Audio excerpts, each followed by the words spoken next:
Welcome back to our second half hour. We begin just off Door County, technically in the UP, where a 2-square-mile island of privately owned natural habitat is now in the hands of the Nature Conservancy. It's called St. Martin Island, and it's been sold for $1.5 million. It will soon be transformed into a national refuge. The island is actually in Michigan, about 5 miles north of Washington and Rock Islands, at the end of the Door County Peninsula. Fox 11's Eric Peterson talked to the family who sold the island and tells us how it might be used in the future. This is the Door Peninsula. This is Washington Island, Rock Island State Park. This is St. Martin's Island. Martha Luber-Pellrein has a lot of history on St. Martin.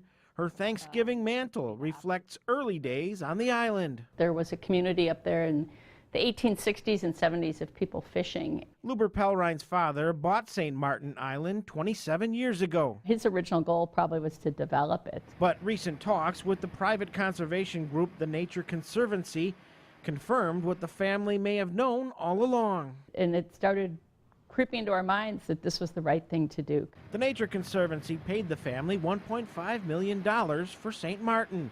Luber-Pellrein says the island is rustic and remote. It's all forested. There's a little bit of open space where there's a road across the island. I use the term road very loosely. It's really a path.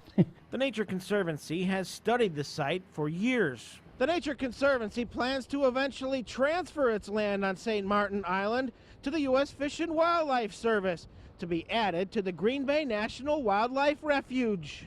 There's Plum and Pilot Island and a few other small islands as part of that project. We're starting to piece together the conservation of these island habitats as stepping stones on migration routes. Nicole Van Helden says wildlife on the island will be evaluated and public access will be limited.